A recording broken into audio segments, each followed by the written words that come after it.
Բարև ձեզ, Factor TV հյուրը Երևանի ավականու ազգային առաջընթաց խմբակցության ներկայացուցիչ Քրիստինա Վարդանյանն է, բարև ձեզ, Տիկին Վարդանյան, նախորդ օրերին մայրաքաղաք Երևանի փողոցներում լսվում էին բարձր ծառահատման ձայներ, բավականին արագ եւ եռանդուն էր այդ աշխատանքը կատարում, նման եռանդ օրինակ քաղաքապետարանի աշխատանքում չենք տեսնում մի քանի շաբաթ առաջ, երբ Երևանը ձյան մեջ էր եւ չկային մաքրող մեքենաներ, դրանք ավելի շուտ ուշ եկան եւ այլն։ Այն ինչով եք դուք պայմանավորում այս եռանդը ծառերի հատման եւ ինչ ծառեր էին հատվում ի վերջո։ Ես կարծում եմ, որ Երևանի քաղաքապետարանը շատ մեծ հետաքրքրություն ունի այս ծրագրի իրականացման հետ կապված, որովհետև եթե 25 սանտիմետրանոց ձյունը Երևանում առաջացրել է աղետը, որը բոլորս տեսանք եւ առաջին անգամ նույնիսկ դպրոցներում եւ համալսարաններում դասերը դադարեցրեցին եւ տրանսպորտը կանգնել էր նաև այդ օրը, ձյան օրը եւ խնդրում էին քաղաքացիներին, որ իջնեն, որովհետեւ վթարային իրավիճակը չեն կարողանում կառավարեն, որովհետեւ աղ չկար նորմալ եւ վտանգավոր էր այդ ամենը եւ այլն։ Այսինքն կազմակերպչական առումով մենք ձմռանը բացարձակապես պատրաստ չէինք եւ փառք Աստծո, որ այդ 1-2 ձյունը եկավ Երևան քաղաքում։ Երբ որ մենք նայում էինք 3 առաջ օրը ինչ ակտիվությամբ էր իրականանում եւ ինչ ռեսուրս էր ծախսված ծառերը հատելու, անմիջապես ծառերը տեղափոխելու, բները տանելու, այդ ահռելի աշխատանքը չէ որ 80 հաստաբուն ծառ հանել մեկ փողոցում, դա նշանակում է, որ այստեղ տասնյակ բանվորական ուժեր, այստեղ գործիքներ էր, այստեղ նաեւ վառելիք եւ այլն եւ այդ ամենը տեղափոխվում էր, զուգահեռաբար հանվում էին արմատները, զուգահեռաբար նոր տնկանյութ էր տնկվում, այսինքն ստեղ մի այնպիսի ռեսուրս էր ներդրած, որ կարելի էր Երևան քաղաքում հսկայական աշխատանքներ անել, որոնք ի բարո են։ Այս աշխատանքները աղետ են Երևանի համար ամբողջությամբ, թե մասնագիտական տեսանկյունից, թե բարոյական տեսանկյունից, թե գիտական տեսանկյունից։ Ինչու է աղետ որակում նույն պարոն Արմեն Բեգոյանը կանաչապատում շրջակա միջավայրի պահպանություն ՀՕԱԿ-ի տնօրենը ասում էր հատվում են ծեր ոչ կենսունակ հիվանդ ծառեր, մենք հիշում ենք իհարկե բուսաբանականում 20 հաստաբուն ծառեր հատվեցին ամենևին ոչ հիվանդ տեսքով, հա։ Նու բուսաբանականում ես եմ անձամբ եմ դիմել ոստիկանություն եւ իմ հորդորով էր գործը հարուցվել եւ քրեական գործը հիմա այս թեմայի հետ կապված։ Իսկ ինչ ասում է կազմակերպության տնօրենը, նա առաջին անգամ կանաչապատում բառը առհասարակ ինձանից է լսել, որովհետեւ երբ որ ես մերժեցի Երևանի քաղաքապետին եւ չուզեցի լինել կանաչապատման ՀՕԱԿ-ի տնօրենն, այն ժամանակ շների ստեղծման թափառող կենթանիների վնասազերծման կենտրոնի տնօրեններ եւ իրեն առաջարկ արեցին կանաչապատմամբ զբաղվել։ Այսինքն ուզում եմ ասել, որպես մենեջեր առաջին անգամ նա առհասարակ այս ոլորտի մասին ինչ որ տեղեկատվություն ստացավ։ Եվ դրա համար հիմա ինձ համար շատ տարօրինակ է, որ ինքը տենց մասնագիտական ինչ որ գնահատականներ է տալիս, ծառերը ծեր են, ծառերը ծեր չեն, ֆունկցիոնալ են, թե ֆունկցիոնալ չեն, դա հիգիենիկ ոլորտը շատ երկար տարիներ առաջ արդեն ապացուցել է, որ ռեգիոնում որ ծառատեսակներն են պետք տնկել, գոյություն ունեն հիգիենիկ ստանդարտներ, փողոցների կանաչապատման համար, մանկապարտեզների, դպրոցների, այգիների պուրակների, անտառ պուրակների, եւ այս ամեն ինչը շատ խիստ կանոնակարգված է։ Եվ երբ որ ասում են, որ ծառերը ծեր են, ծառերը ծերը աչքաչափով չեն։ Եվ երբ որ փողոցում հատվում էին ծառեր, պարզ երևում էր, որ դրանք տարբեր բնի հաստություն ունեցող ծառեր են, եւ ես նաեւ 2020 նախորդ ամռանը նկարահանել էի Թումանյան փողոցում ծառերը, որոնք իդեալական վիճակում են, երբ որ մենք 2019 թվականին սկսեցինք քաղաքի հետ աշխատել, մեր թեղիները սարսափելի ծանր վիճակում էին։ Եվ մենք որդեգրեցինք մի քաղաքականություն, որ մենք սկսում ենք զանգվածային բուժման աշխատանքներ, մենք դադարեցնում ենք խոր էտը, այսինքն այն բոլոր գործողությունները, որոնք նպաստել են, որ մենք Երևան քաղաքում ունենք թեղիների հետ կապված այս սոսկալի իրավիճակը։ Ներեցեք ընդհատելու համար այդ ասացիք հիշեցի շատ հաճախ երբ որ գործանող, այսպես կոչված էտող մարդկանց մոտենում ես եւ հարցնում ես դու ինչ մասնագետ ես, նա ամենևին էլ այդման մասնագետ չի, ասել են գնա կտրատիր ծառերը այս ճյուղերը եւ այլն, ինքը ֆիզիկական աշխատանք է, բայց ինչքան գիտեմ դա մասնագիտություն է, չէ՞։ Դա խիստ մասնագիտական միջամտություն է եւ ծառերի էտը դա վիրահատական միջամտություն է ծառերի նկատմամբ։ Եվ ցավոք սրտի կազմակերպությունում գետ մեկ արբորիստ չկա, առհասարակ եւ գլխավոր ոնց է որոշվում, ինչպես է տանել, այ ոնց դուք ասեցիք աչքաչափով, այ ոնց իրանք պատկերացնում են, այդպես էլ իրանք կտրում են, որովհետեւ երբ որ դու նայում ես ծառին, երբ որ արդեն միջամտությունը կատարվել է, դա ուղիղ հակադարձում է բոլոր սկզբունքներին, որոնք ընդունված են արբորիստիկայում, այսինքն կմախկային ճյուղերի նման ձևի ոչնչացում, դա նշանակում է, որ ծառը այլևս երբեք չի ունենալու իր մայրական սաղարթը, եւ մենք դրա համար հենց երբ որ հողակը ստեղծեցինք, առաջին հրամաններից մեկը եղավ խորհետի արգելքը, այսինքն չի կարելի անել այդ միջամտությունը, որը դատապարտել էր ծառերը այն վիճակին, որ այսօր մենք ունենք։ Երբ որ մենք հեռացանք հողակի ցավոք սրտի, հիմա մենք տեսնում ենք, որ կրկին ծառերը խորհետի են ենթարկվում եւ ամենահետաքրքիրը, որ աշնանը իրականացնում են խորհետ, գարնան ասում են ծառերը ամբողջությամբ դեֆորմացված են, կորցրել են իրենց դեկորատիվ տեսքը եւ հանում են ծառերը։ Ես անպայման ուզում եմ, որ մեր երևանցիները իմանան, որ թեղի ծառատեսակը Երևանում հենց այնպես չեն տնկել։ Այդ ծառատեսակը մնացած բոլոր ծառատեսակներից տարբերվում է փոշի նստեցնելու շատ բարձր ունակությամբ միավոր զանգվածի մակերեսին։ Եվ դրա համար նախորդ դարի սկզբում, երբ որ Երևանի կանաչապատման գործընթացները սկսվեցին, հենց ընտրվեց այդ ծառատեսակը, որովհետև քաղաքը շատ փոշոտ էր։ Եվ հիգիենիստների կողմից հենց այդ հարցն էր առաջ բարձրաձայնվել, որ բնակչությանը փոշուց պաշտպանելու, որովհետև երեկոյան Երևանին բնորոշ էին այդ քամիները, որոնք հիմա էլ կան, եւ փոշին գալիս էր ուղիղ դեպի քաղաքի կենտրոն, որ մենք իրականացնենք լանջերի կանաչապատում եւ ընտրենք այնպիսի ծառատեսակներ, որոնք փոշին նստեցնելու են։ Եվ մենք 80-ականներին հասել էինք արտակարգ ուրեմն արդյունքի այս առումով, այս այն ժամանակաշրջանը, երբ որ մենք ասում էինք կանաչ գեղեցիկ Երևանը։ Եվ հիմա նորից մենք տեսնում ենք այդ խորհետը, որը միջազգային գիտական ուրեմն դաշտի կողմից ուղղակի համարվում է բարբարոսություն ծառերի նկատմամբ, ինչն էլ մենք տեսնում ենք Երևան քաղաքում։ Իսկ ինչ ծառեր են տնկվում, այսինքն փոշի կլանիչ, այսպես ասենք, ֆունկցիա ունեցող ծառ են արդյոք։ Ուրեմն ծառերը առհասարակ ունեն երկու շատ կարևոր հատկանիշ՝ դեկորատիվ էսթետիկ եւ սանիտարահիգիենիկ։ Երբ որ մենք կանաչապատում ենք փողոցը, մենք պետք է հասկանանք, որ մեր առաջնահերթությունը սանիտարահիգիենիկ հատկանիշներն են, որովհետեւ փողոցների կանաչապատումը դա բնակչության պաշտպանության առաջին շերտն է։ Այսինքն այստեղ մեզ պետք է, քանի որ հարավային քաղաք են, շատ մեծ ստվերացում, որովհետեւ ասֆալտը տաքանալու է, քաղցկեղածի նյութեր են առաջանում, որովհետեւ այդ տաքացած, շիկացած կարծր մակերեսները ջերմաստիճանի բարձրացում են առաջացնում եւ խորացնում են բնակչության մոտ ջերմային ստրեսը։ Ջերմային ստրեսը բերում է ջրազրկման, ջրազրկումը բերում է արյան մատուցիկության ավելացման, հետևապես ինֆարկտների, ինսուլտների ավելացմանը։ Դրա համար հարավային քաղաքներում մենք անում ենք բարձրաբուն եւ լայնասաղարթ ծառերով կանաչապատում։ Եվ դրա համար խորհրդային միության ժամանակ այս նույն ծառերը, որ հիմա կանաչապատման հողակը հիգիենիկ տեսանկյունից սարսափելի ցածր ուրեմն գիտական մակարդակով բերում են եւ տնկում են փողոցներում, այս ծառերը միշտ Երևանում տնկվել են։ Բոլորը այգեպուրակային տարածքներում բացառությամբ սակուրայի, իրանք նոր սկսեցին սակուրա տնկել, Երևանում չի տնկվել։ Ինչի համար, որովհետեւ այգեպուրակային տարածքում մեզ պետք է դեկորատիվ էսթետիկ հատկանիշները ծառերի։ Այնտեղ մենք ունենք այլ ծառեր, մենք կմախ կհավաքում ենք, օրինակ Սարյանի պուրակում կմախ կհավաքած սոսիներով, տակի շերտը տարբեր տեսակի ծառեր են, տարբեր յառուսի ծառեր են, տարբեր ժամանակ ծաղկող ծառեր են եւ այլն։ Հիմա երբ որ փողոցից մենք հանում ենք առաջի շերտի այն ծառատեսակը, որը մեղմում է այս բոլոր անբարենպաստ գործոնները, որոնք ես ասեցի, եւ հետը միասին արտանետումները մեքենաներից, մենք ունենք սարսափելի քանակի մեքենաներ եւ փոշու ծայրահեղ բարձր պարունակություն եւ հիմա արդեն քաղաքապետը չի ասում, որ լեգենդա օթեախտոտվածությունը հանձնարարել է, որ ռազմավարական ասում էր, որ սխալ տվյալներ են պարոն Ավինյանը։ Այո, այն ժամանակ ասում էր, որ մենք սխալ տվյալներ ենք խոսում, բայց հիմա արդեն ընդունեց, որ դա լեգենդ չի եւ հանձնարարեց բնապահպանության վարչությանը քառամյա ծրագիր գրեն օդի ավազանի պաշտպանության հետ կապված եւ տարօրինակ կերպով այդ ծրագրի ներդրումը սկսել է իր գալուց հետո 2023-ից, երբ որ Երևանի փողոցներից սկսեցին հատվել բարձր սանիտարահիգիենիկ հատկանիշներով ծառատեսակները, Մոսկովյանում Թամանյանի արձանի դիմաց հատվեցին հացենիները, մեր տարածաշրջանի համար շատ լավ ծառ, փողոցների կանաչապատման համար նախատեսված եւ թեղիները, որոնք եւս մեր ռեգիոնի բնիկներն են եւ էլի նորից նախատեսված են փողոցների կանաչապատման համար։ Նրանց փոխարեն տնկվում է հուդայածառ, որը մենք ունենք Մաշտոցի պողոտայում արդեն 3 տասնամյակ աճում է, ընդամենը 2 հարգ է բարձրացել եւ ցանկացածը մեր երևանցիներից կարող է գնալ եւ տեսնել Մաշտոցի անկյունում, մենք սիրում ենք այդ ծառը, շատ նկարներ կան, բայց այստեղ լրիվ ուրիշ մոտեցում է, երբ որ Խաչմերուկում դուք տնկել եք 1 հուդայածառ, մնացած ծառերը Մաշտոցի պողոտայում հսկա սոսիներ են, գարնանը, երբ որ մենք չունենք արևի ճառագայթների այդպիսի ինտենսիվություն եւ այդ խնդիրները, այդ մի հատ փոքրիկ անկյունային հատվածում մենք ստանում ենք դեկորատիվ էսթետիկ հատկանիշը, բայց մնացած սեզոնին այդ հարցերը փողոցի համար, բնակչին պաշտպանելու համար, աղմուկից, արտանետումներից,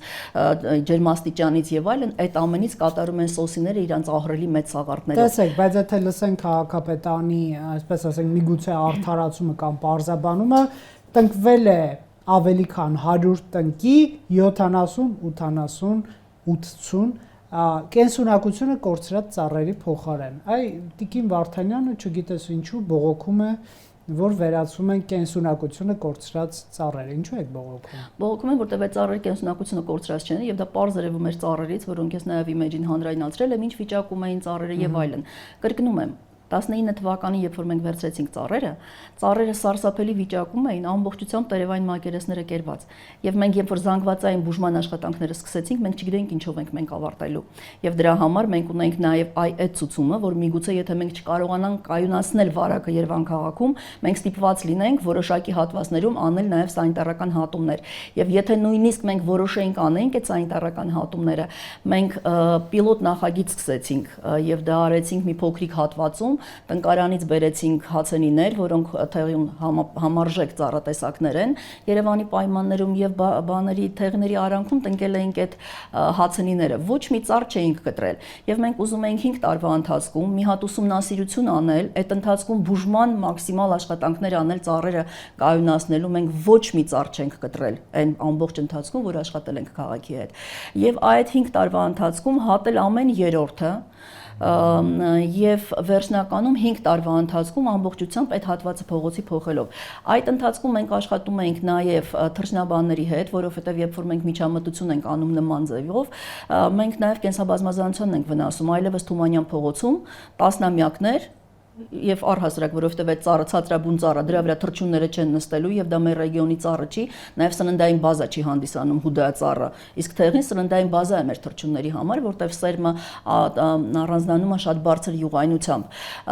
Եվ մենք ուղղակի քշեցինք թռչուններին Ալեք Մանուկյան փողոցից, Թումանյան փողոցից, Սայաթնովա փողոցից, մենք հիմա զբաղված ենք մենակ դրանով, առանց հասկանալու, որ թռչուններին հեռացնելով տարածքներից, մենք ավելի ենք խնդիր ստեղծում, որտեւ մեխանիկական մշակումը միջատների դեմ պայքարի անում են հենց թռչունները, մենք հակառակը իրանց պետք է ընդգրկենք եւ մենք թռչնաբանների հետ էինք աշխատում, որ նաեւ մշտադիտարկում էր պետք անել հասկանալու համար ճիշտ ենք անում, սխալ ենք անում եւ 5 տարվա ընթացքում, երբ որ մենք այդ ծրագիրը իրականացնենք, մենք կհասկանանք ծրագրի բոլոր բացերը։ Ելի եմ կրկնում, ծառերը պահպանելով մենք մտքով չէր անցնում, որ կարելի է արթնանալ մի օր եւ տեսնել, որ մարդիկ ուղակի հնձել են ծառերը։ Եվ մի դեպք էլ պատմեմ, Մաշտոցի պուրակում, երբ որ 20 թվականին մենք մահացած 5 թեղի էինք հատել, այսօրվա կազմակերպության տնօրենը եւ ես իմեջում հանրայնացրել եմ, մի աղմուկ հսկայական բարձրացրեց, թե հայք սիրուն չի, ծառերը մեր կտրել եք եւ այլն եւ քաղաքացիների հետ, որոնք գրում էին, բայց այդ ծառերը փտախտով վարակված ծառեր են, այդտեղ ծառ չկա,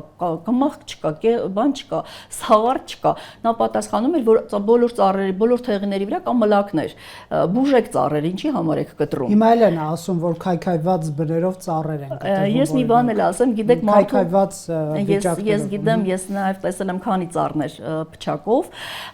եւ էջից հանրայնացրել եմ ահռելի քանակով առողջ ծառեր, որոնք չունեին որևիցե վնասվածք, որտեվ թեղի ծառատեսակը դա չնեխող ծառատեսակ է։ Եվ դրա համար այդ փայտանյութը շատ թանկ փայտանյութ է համարվում եւ Միջին Ասիայում բոլոր մսկիթների դռները միջնադարից եկած դեռ ամբողջությամբ թեղի ծառատեսակից են, որովհետև բարձրարժեք փայտանյութ է դա։ Եվ իմ համար ուղղակի շատ զարմանալի է, որ կազմակերպությունում համարում են, որ այդ ծառերը հատման ենթակա են, որովհետև մարդու օրգանիզմում ամենաուժեղ ոսկրը եւ ծանրությունը կրող ոսկրը ազդոսկրն է, որը խողովակաձև ոսկր է եւ փչակի կենտրոնական տեղակայումը դա ցուցում չի հատման համար, այ եթե կողքից փթախ սկսվի, դա կարա բերի նրան, որ հավասարակշռության խախտում լինի եւ ծառը շուռ գա։ Եթե հիշենք մեր տնջրին Արցախի, որը ամբողջությամբ ներսից դատարկ էր, բայց ապրում էր 2300 տարի, այսինքն պետք է հասկանալ դրա համար պետք են գիտելիքներ եւ կան բազմաթիվ դպրոցներ, որոնք անց են կացնում շատ լավ կրթական ծրագրեր եւ կազմակերպությանն էլ խորհուրդ եմ տալի, մասնագիտական դպրոցներ կան, այ հիմա ապրիլի 9-ին ամբողջ Ռուսաստանի Դաշնության համար ծառերի փորձագիտական կենտրոնը, որը եզակի ԱՊՀ տարածքում, ես էլ եմ դասախոսների ցանկում, մենք մի ծրագիր ենք իրականացնում քաղաքային կանաչապատմանը նվիրված եւ տարբեր մասնագետներ տարբեր ուրեմն ուղղվածությամբ կրթելու են։ Դա կրթական ծրագիր է, մերոնց էլ է պետք դա անել։ Իսկ այս process-ը ինչքանով է գիտելիքահեն, այսինքն ինչքանով են արված հետազոտություններ, ինչքանով են այսպես գիտնականների կարծիքները հաշվի առնվում, մենք միշտ գրեթե բոլոր դեպքերում այսպես տեսնում ենք իշխանությունների կողմից գործողություններ, հետո ստոպ է արվում այդ աշխատանքը, ասում են լավ, եկեք մի հատ էլ լսենք գիտնականներին, հետո կշարունակենք, թե չանցած տարի, երբ որ այս ծառայատման թեման էլի սկսվեց եւ բողոքի ակցիա էր քաղաքապետարանի դիմաց, ես հիշում եմ, որ պարոն Ավենյանը ասում էր հիմա ստոպ անենք, նորից մասնագիտական եզրակացություն։ Եթե ես հետո էլի կշարունակենք կամ չէ, ինչ տեղի ունեցավ։ Ես հիշեցնում եմ, այդտեղ շատ հետաքրքիր մի դրվագ կար, երբ որ պարոն Ավիան այսպես ձեռը բանարեց, ասեց փորձագիտական եզրակացությունը բերեք, եւ մարդիկ գնացին անհայտ ուղությամբ։ Այդ փորձագիտական եզրակացությունը այդպես էլ չբերեցին եւ պարոն Ավիանը խոստացավ ցուցարարներին, որ կանեն եւս մեկ փորձաքննություն եւ կներկայացնեն այդ տվյալները։ Գիտեք, ամենահետաքրքիրը կայանում է նրանում, որ երբ որ քաղաքի համար որոշում են կայացնում, հավաքվում են 10 մարդ, որոնք կանաչապատման ոլորտի հետ շատ քիչ առնչություն ունեն։ Եթե դուք գյուղատնտեսական գիտությունների տեխնացու եք, դա դեռ չի նշանակում, որ դուք իրավունք ունեք քաղաքի համար որոշում կայացնեք, որովհետև քաղաքային կանաչապատումը դա առողջության մասին է, դա բնակչության առողջությունը ապահովելու համար դա կոմունալ հիգիենայի շատ մեծ բաժին է։ Եվ կոմունալ հիգիենան է տալիս ստանդարտները ինչա պետք անել եւ հետեւապես անում են։ Երբ որ այս որոշումը երբ որ կայացվել է, այս որոշմանը չի մասնակցել առողջապահության նախարարությունը, չի մասնակցել ուրեմն կենթանաբանության ինստիտուտը, այսինքն կենթանիների մասով էլ, չէ՞, մենք այստեղ ահռելի բան ունենք։ Չի մասնակցել բուսաբանության ինստիտուտը, եւ ես որպես ավականու անդամ դիմել էի բոլոր պետական կառույցներին։ Բոլոր պետական կառույցները միաձայն գրեցին պատասխանել, որ իրանք ընդգրկված որևիցե ձևով այս աշխատանքներին չեն եղել։ Առանձին գիտնականներ, որոնք որ տալիս են կարծիք, իրանք իրավունք չունեն ասել, որ իրանք ագրարային համալսարանի մասնագետներն են, որովհետեւ իրանք չեն ներկայացնում ագրարային համալսարանը, որովհետև ես գրել եմ նամակ ագրարային համալսարանի ռեկտորին եւ հարցրել եմ որպես Երևանի ավականու անդամ, եղել են քննարկումներ, դուք ինչ որ ձևով մասնակցում եք այս ծրագրին եւ պատասխան եմ ստացել ռեկտորից, որ ագրարային համալսարանը այս ծրագրի հետ որևիցե առնչություն չունի։ Այսինքն ասել, որ ագրարային համալսարանի մասնագետն է սա անում, սա ճիշտ չի։ Եվ բացի սրանից ես բերեցի, խնդրեցի միջազգային շատ լուրջ փորձագետների, որ տան եզրակացություն եւ դիմեցի նախկինում Ֆրանսիայի լանդշաֆտային ճարտարապետության ասոցիացիայի նախագահին, ով ՅՈՒՆԵՍԿՕ-ի գիտխորհրդի անդամ է։ Ես դիմեցի Միջին Ասիայի կանաչապատման ասոցիացիայի բոլոր նախագահներին, որովհետև կլիմայական պայմաններով մենք շատ մոտ ենք։ Ես դիմեցի Քեմբրիջի համալսարան, Cavendish լաբորատորիայից մենք ստացանք պատասխան, դա մի լաբորատորիա, որը աշխարհին տվել է 30 Նոբելյան մրցանակակիր, այդ թվում 89 եւ Գրիկին, ովքեր բացահայտել են ԴՆԹ-ի բանաձևը, կոդն են տվել մարդկությանը։ Ռուսաստանի Դաշնության ավելի քան 300 կանաչ տարածքների ուրեմն ղեկավարով ստեղծել է այդ աշխատանքները եւ հիմա էլ քաղաք-էկոլոգիական կարկասների ամբողջ Ռուսաստանի Դաշնության այդ հսկայական ծրագրի համակարգողներից մեկն է։ Եվ նման փորձագետների եզրակացությունը խիստ բացասական։ Ես տարա Երևանի քաղաքապետին ներկայացրեցի եւ ասացի, որ մենք անում ենք սարսափելի լուրջ բան, որը ունենալու է ահռելի հետևանքներ, որտեղ փողոցների կանաչապատումը դա քաղաքի բնաէկոլոգիական կմախքի մեջ շատ կոպիտ միջամտություն է եւ մենք ուղղակի կոտրում ենք այդ կմախքը, որտեղ փողոցի ծառերը դրանք նաեւ օդափոխության միջանցքներ են եւ դուք չեք կարա համեմատեք ալբիցիայի սաղարթը թեղու հետ, դուք չեք կարա համեմատեք հուդայածառի սաղարթը եւ կատարելիք ֆունկցիան, որովհետեւ այս ծառերը նորից եմ կրկնում, այգեպուրակային տարածքների համար ծառեր են։ Այս ծառերը սանիտարահիգիենիկ հատկանիշ չունեն։ Օրինակ հուդայածառը Երևանի կլիմա է։ Հասկանում եք, ես ասում եմ, որ Երևանում տնկվել է հուդայածառ, բայց ասում եմ, չէ՞ որ պուրակներում է տնկվել։ Այ օրինակ ազգային ժողովի բակում կան հին էկզեմպլյարներ, Պուշկինի դպրոցի դիմացը կան էկզեմպլյարներ, բայց մենք որևիցե փողոց Երևանում չունենք, որտեղ տնկված է հուդայածառ։ Պարոն Ավինյան, ձեզ ինչ պատասխանեց, որ ասացիք։ Խոստացա, որ բնապահպանության խորհուրդ կստեղծի, ինչպես եղել է միջև։ Դա այն ժամանակ է։ Այո, դա այն ժամանակ էր, որից մի տարի առաջ։ Այո, որից հետո եղավ Օղակաձև զբոսայգու հետ կապված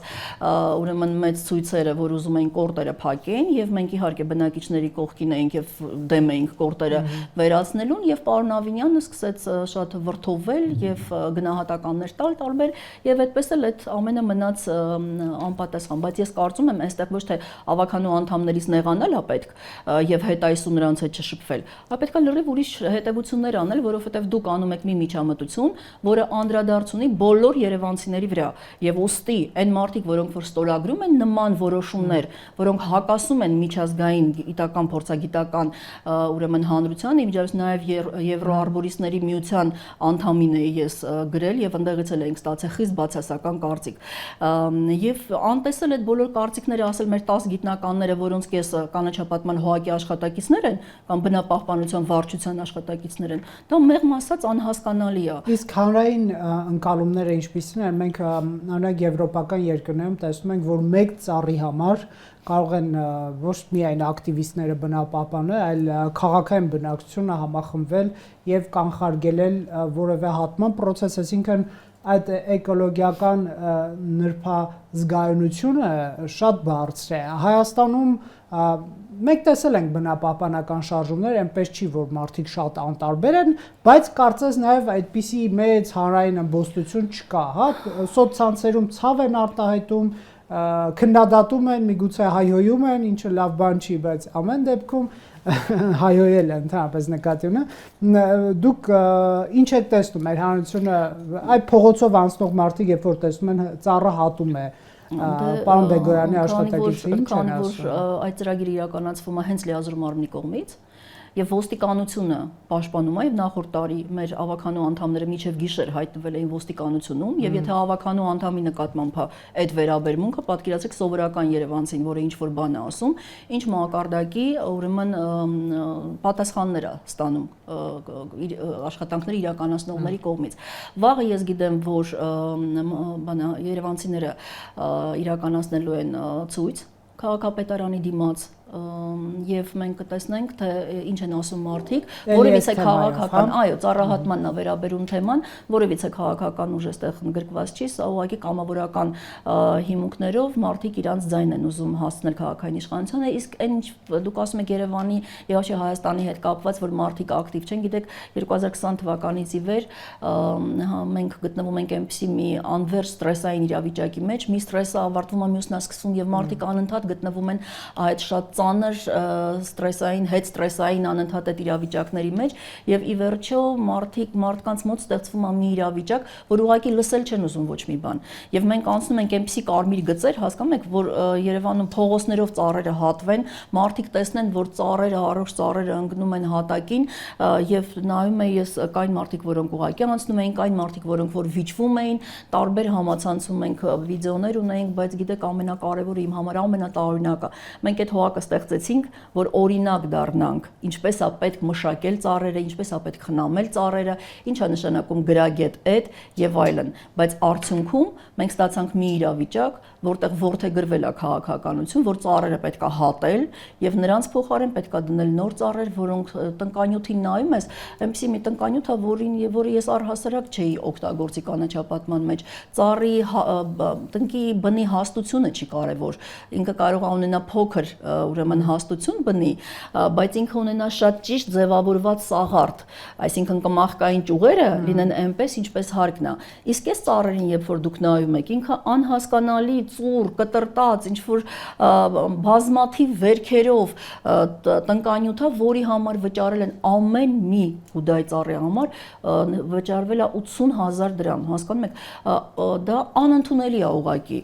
եւ մենք պետք է դեռ քանի տասնամյակ սպասենք, որ այդտեղ այդ փողոցում հարցերը լուծվեն եւ գա հաջորդ քաղաքապետը, որը կընդունի, որ այս ամեն ինչը արված է շատ սխալ եւ կլինի շատ ճիշտ, որովհետեւ իր ասածը կլինի գիտահեն եւ մենք ստիպված կլինենք նորից ծառերի փոխարինում անել, որովհետեւ ոչ Սակուրաննա Մոսկովյանում դառնալու ծառ մեծանալու է խնդիր լուծի Երևանի համար, ոչ ալբիցյաները, ոչ այս հուդայ ծառերը, այս ծառերը այգեպուրակային տարածքների համար չի, դա իմ ասածը չի։ Դրա մասին կան բազմաթիվ գիտական աշխատանքներ, այդ թվում նաեւ Երևանի բուսաբանական այգում իրականացված խորհրդային տարիներին էին շատ լուրջ գիտնականների կողմից աշխատանքներ, որտեղ պարզ գրված է, որ ծառը, որ ֆունկցիան է կրում իր վրա եւ որ ծառը որ տարածքի համար է համապատասխան։ Մենք նորություն չենք բացահայտում։ Այո, իսկ դուք խոսեցիք գնումներից 80,000 դրամ։ Մեկ ծառ Factor TV-ին գնումների համակարգից տեղեկացել էր, որ նշյալ ՀՕԱԿ-ը փետրվար 26-ին հուդայածառերի գնման պայմանագիր կնքել ընկերության հետ 200 հուդայածառի համար հատկացնելով 8 միլիոն դրամ։ Ինձ հետաքրքիր է, այստեղ ինչ որ կոռուպցիոն ռիսկեր կամ դրսևորումներ առկա են, թե չէ, որպես ավականու անդամ ինչ եք տեսնում այս process-ներում։ Ես բազմիցս եմ ասել, որ այս գործընթացը ողողված է կոռուպցիոն ռիսկերով։ Եթե ուզենան գտնեն ինչ որ մի բան, կգտնեն, որովհետև սկսած տնկիներից, նրանց որակից, հատման մասշտաբից, հանկարծակի հրդեհից քաղաքային տնկարանում եւ պարզ չի ինչ տեղի ունեցավ այդտեղ եւ եթե դիտարկում ենք այս գործընթացը թեղին ես ասացի արդեն թանկարժեք փայտանյութը նաեւ չնեխող հիմա եկեք դիտարկենք այլ կողմից եւ այս հարցերով թող իրավապահները զբաղվեն ես չեմ որ պետք է ասեմ այստեղ այդ ամենը կա թե չէ թող բացահայտեն դա ահռելի քանակով նախ բունն է հետո ճյուղերն են հետո նոր տնկիներն են թանկանոց 8 միլիոն մենակ մի փողոցի այդ մի հատվածի համար եւ իմիջիալոց միջև այդ կազմակերպության ղեկավարը ասում էր այս տարի մենք չենք գնել դա անցյալ տարվա ձեռքբերումն է հիմա դա անցյալ տարվա ձեռքբերումներ թե այս տարվա փետրվարի ձեռքբերումներ եւ ի վերջո հանրային դաշտում կարելի է մանավանդ գումարների հետ կապված ի վերջո ասել են ինչ որ կա այլ ոչ թե ասել որ մենք ծիրանը վրան ծիրանենիներ էինք վերել դրա համար 19000 էր առանց մտածելու որ գիտեք ծիրանենին պտուղ չի տալիս միջև տերևները տալը եւ հնարավոր չի տնկել պտուղներով ծիրանենի միջև նրա ծաղկելը հետագայում տերև եւ պտուղ ձևավորելը այսինքն անհետ ինչ որ բաներ են ասվում եւ ուղղակի քանի որ այստեղ թիմ աշխատում պետքա որ թիմի անդամը ինչ որ խախտում անի ոնց որ ազգային ժողովի падգամավորը արեց եւ հիմա թիմի կողմից պատժամիջոցների է ենթարկվում եւ նմանն էլ նույնը էստեղ է լինելու որովհետեւ այս նույն անձը իր վերաբերմունքը երբ որ օրեր առաջ ասում էր երկրի վարչապետի մասին կոռեկտ խոսեք մենք տեսանք համացանցում օկտատերերը տեղադրել էին նաեւ իր ասելիքը այսօրվա վարչապետին այն ժամանակ երբ որ ինքը կանաչապատման հողակի հետ առնչություն ուներ եւ մի բան էլ ուղղակի կասեմ գիտեք պարոն Բեգոյանը մի ամիս աշխատեց կանաչապատման տնօրեն Հայկ Մարությանի օրոք եւ չարաշահումների համար բանը վերահսկողության ծառայությունը քաղաքապետարանի չարաշահումներ էր գտել եւ գործը փոխանցվեց ոստիկանությանը եւ այդտեղ գործ բացվեց, որը մինչ օրս դեռ օդում կախված է այդ գործը։ Այսինքն ուզում եմ ասեմ, որ այստեղ խնդիրներով ողողված էր։ Եվ ոնց ստացվեց, ինչ եղավ, որ Հայկ Մարությանից հետո էլի նորից արդեն ամեն ինչը կանգնեց իր տեղը եւ սկսվեցին այս ծրագրերը ահռելի գումարներով ողողված։ Դե թող պարզեն, եթե իրանց հետաքրքրում է եւ ի վերջո ամբողջ աշխարհից եզրակացություններ բերեցինք։ Քեմբրիջից էլ բարձրել, ինչ եզրակացություն բերենք, որ մեր քաղաքապետարանը ի վերջո ընդունի, որ քաղաքային կանաչապատումը դա առողջապահական ոլորտ է եւ այստեղ գյուղատնտեսները որոշում կայացնել չենք կարող։ Ոչ էլ անտառագետները քաղաքը շատ ծանր միջավայր է, առավել եւս Երևանի նման բարդ էկոլոգիական խնդիրներով ողողված քաղաքը, որտեղ մենք չարագ նորագույացությունների sense տարածվածություն ունենք բարձր։ Տիկին Վարդանյան, երբ որ Երևանից դուրս ես գալիս, ասենք լորի կամ ավելի կանաչ մարզ ես գնում, մարդու շնչառությունը ավելի է հեշտ անում, հա, ես չգիտեմ դա ինչ երևույթ է, կխնդրեմ որպես ոլորտի մասնագետ խոսենք նաև օդի որակից, հա, երբեմն ասում են, որ քաղցկեղածին է, այս օդը այն ինչ որ մենք շնչում ենք, հետո վերջում խնդիրը տանում են շինարարության դաշտ, ցանցերը լավը չեն, կառուցապատողները այդ ցանցերը չեն դնում, լսում ենք ավականու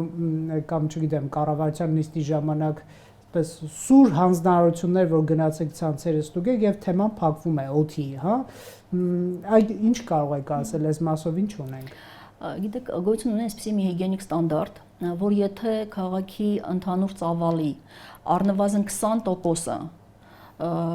ընդհանուր օգտագործման կանաչ տարածքներ չեն, բնակչության շրջանում սկսվում են խնդիրներ, որոնք պայմանավորված են թթվածնային քաղցով եւ արտանետումներից եւ տարբեր այլ ուրեմն աղտոտիչներից թունավորման հետևանքով։ Երևանում մեր ծածկույթը ընդամենը 4% է։ Այսօր ֆակտորը նյութ էր տեղադրել Ֆրանսիայում կանաչապատման հետ կապված եւ այդտեղ գրած է, որ 26% է ծածկույթը եւ եվրոպական երկրներում 41% է։ Դա հենց մեր այդ 4%-ն է։ Հիմա պատկերացրեք, որ Եվրոպայում 41 է, Երևանում 4 է եւ մենք դեռ հիմա դուրս եկանք եւ զանգվածային ծառահատումներ ենք անում փողոցների, որոնք էլի նորից ընդհանուր օգտագործման կանաչ տարածքների ուրեմն դասակարգման մեջ են։ Մենք ահռելի վնաս ենք տալի երևանցիների առողջությանը անմիջականորեն։ Իսկ այն, որ քաղցկեղածին է, իհարկե քաղցկեղածին է եւ բազմաթիվ գիտական աշխատանքներ կան եւ գիտեք, մի քանի տարի առաջ Դավոսում տնտեսական ֆորումի ժամանակ բարձրաձայնվեց այսպիսի մի թիվ, որ ամեն ֆունտը, որ ծախսվում է կանաչապատման վրա, երկրին տնտեսում է 7 ֆունտ, որը չի ծախսվում առողջապահական ծառայությունների վրա, որովհետև սա երկարատև կանխարգելիչ աշխատանք է, որովհետև եւ չարակնորագույցների զարգացումը եւ ալերգիկ բազմաթիվ հիվանդություններ եւ շնչառական համակարգի հիվանդություններ, ինֆարկտների, ինսուլտների նաեւ պատճառաբանության մեջ կա նաեւ օթեաղտոտվածությունը։ Ես էլ չեմ ասում երեխաների առողջության համար ինչքանով ծանր է այս խնդիրը, որովհետև նրանք ավելի հաճախ են շնչում, որովհետև նրանք պաշտպանված չեն, որտեղ իրանց համակարգերը դեռ չի աշխատում եւ սրանով պայմանավորված, երբ որ ասում են, որ հայերը երեխաներին շատ են սիրում, հայերը եթե երեխաներին սիրեն, թույլ չեն տա, որ Երևան քաղաքում այսօրվա աղետալի իրավիճակում ասեն, որ ոչ լոտ են ծառերը եւ այս ծառերը պետքա կտրել։ Դա հասկանում եք, կանաչապատման հողակի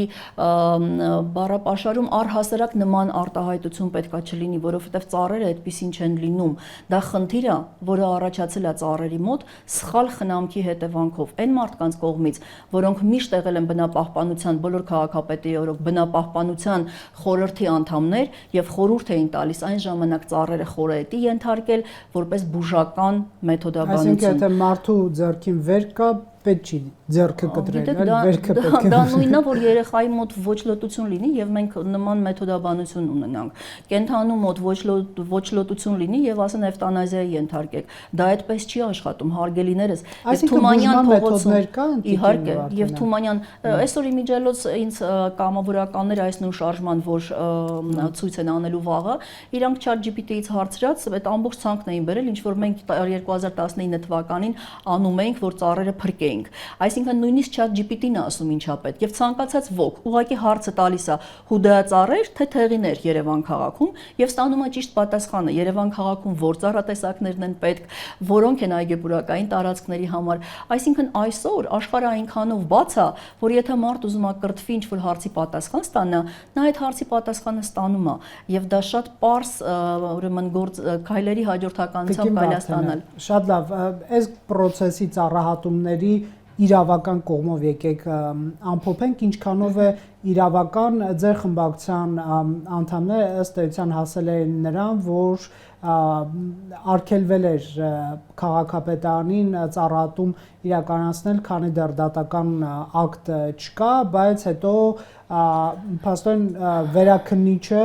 բեկանեց այդ որոշումը եւ վերացվեցին ծառահատումների արգելքները։ Այս process-ը ուր է հասել, այսինքն կարող է վերջում պարզվել, որ քաղաքապետարանը թեև հիմա իրականացնում է, բայց այս process-ի իրավունքը չուներ։ Այս մասով էլ կուզեի։ Գիտեք, այդ ամեն ինչը կլինի այն ժամանակ, երբ որ կլինի ուրիշ իշխանություն, որովհետև հիմա այն աստիճանի փոխկապակցված է ամեն ինչ, որ երբ որ եզրակացության համար, պարզելու համար շատ լուրջ կառույց նամակով դիմում է Բուսաբանության ինստիտուտ, պարզ է, որ այն ինստիտուտի տնօրենը, ով կանաչապատման հողակում գիտատեխնիկական խորհրդի նախագահն է, ով ստորագրել է այս արտոնել է այս գործողությունները գիտական մասը ապահովելով, իրենց ուղարկել պատասխանի համար, նրանք ստանալու են այն պատասխանը, որ դա իդեալական ծառեր են եւ այո, պետք է ամեն ինչ անել։ Նա ի վնաս իրեն հո չի աշխատելու, պետք է լինեն անկախ մարդիկ, որոնք որ կտան այն պատասխանը, որը պետք է, որովհետև դուք չեք գտնի Երևան քաղաքում գեթ 1 փողոց, կանաչապատումը Երևանում կանաչապատման հողակի ստեղծումից հետո չի սկսվել։ Դա սկսվել է տասնյակ տարիներ առաջ շատ խելացի մասնագետների, փորձագետների կողմից ոլորտի մարդկանց, որոնք որ խորհրդային միություն էր այն ժամանակ եւ բոլորը վերապատրաստվում էին, անընդհատ կրթական ծրագրեր էին եւ անընդհատ փոփոխվում էին իրանք ռեգիոններով նաեւ եւ կար կոնկրետ ցուցումներ, որ ծառատեսակը դնեն։ Դրա համար էլ այս ծառերը միշտ եղել են Երևանում եւ տնկվել են այգեպուրակային տարածքներում, իսկ քաղաքում տնկվել են փողոցներում սոսիներ, տնկվել են կաղնիներ, հացենիներ, տնկվել են թեղիներ, այն ծառատեսակները, որոնք որ ապահովում են։ Եվ երբ որ կանաչապատման հողակը ասում ա, գիտեք, մենք չենք կարա սրսկենք ծառերը, դա ուղղակի անհասկանալի է, որովհետեւ լավ, եթե դուք թեղիների խնդիրներ, թեղիները հեռացրեցիք, հիմա մենք ունենք Երևանում բոլոր կաղնիների հետ խնդիր։ Դուք հաջորդ քայլով սկսելու եք կաղնիները հեռացնել, որովհետև չեք կարող առանց դեղորայքի պայքարել այս հիվանդության դեմ, որը ամբողջությամբ տերևի մակերեսը ուրեմն վնասվում է վնասատուի կողմից եւ նաեւ հետը միասին զուգահեռաբար սնկային հիվանդությամբ է։ Չեն ուշադրություն դարձնում եւ չեն զբաղվում այդ խնդրով։ Մեկ-մեկից մոտ որ մղձավանջային իրավիճակներ լինում, իմ աչքի առաջ գալիս է Մաշտոցի պողոտան առանց այդ խոշոր ծառերի, կարող է մի օր դրան հասնենք, թե չէ, ինչ եք կարծում։ Ես կարծում եմ, որ սոսիները, քանի որ կարմիր գրքում գրանցված են, Արվելյանը, այդպեսի վերաբերմունք չեն կարող ցույց տալ եւ համոզել երևանցիներին, որ ոչ լոտ են կամ չգիտեմ ինչ որ այլ որակումներ տան։ Լավատեսական բան կա։ Ես կարծում եմ, որ սոսիների հարցում դժվար նման մեթոդաբանություն կիրառվի, որովհետև փոքր ծառերը ուղղակի աղետալի կլինեն առանց այդ։ Դե օրինակ մենք Սայաթնովայում էլ, Պողոտայում ունենք այդ փոքրիկ անհասկանալի ուրեմն ծառերը, որոնք երբեք չեն մեծանալու, որովհետև դրանք այգիներում, պուրակներում այդ ձևավորված սաղարտ ունեցողները ծառուղիներ ստեղծելու համար, դեկորատիվ էֆեկտ ստանալու համար, իսկ փողոցներում բոլոր ցանկացած երկրի փողոց եկեք նայենք, Ֆրանսիայի Շանզելիզեն նայենք, սոսիներ են չէ տնկել, հո չեն բերել հուդա ծառեր տնկել, դա էլ հո իրանց ռեգիոնի ծառն է։ Թող բերեն տնկեն, հա, փաստորեն փորձի փոխանակում կարելի է անել կանաչապատման մասնագետների հետ եւ կարծիքը փոխել ծառերի փողոցների կանաչապատման համար։ Անչափ շնորհակալ եմ զրույցի համար, մենք պատրաստ ենք նաեւ այդ կարծիքներ լսել, այդ թվում քաղաքային իշխանության թեման իրապես շատ հետաքրքիր է եւ կարող ենք ավելի երկար շարունակել, բայց վստահ եմ ելի առիթներ կունենանք։ Շնորհակալություն Factor TV-ի գալու համար։ Զրուցում ենք Քրիստինա Վարդանյանի հետ։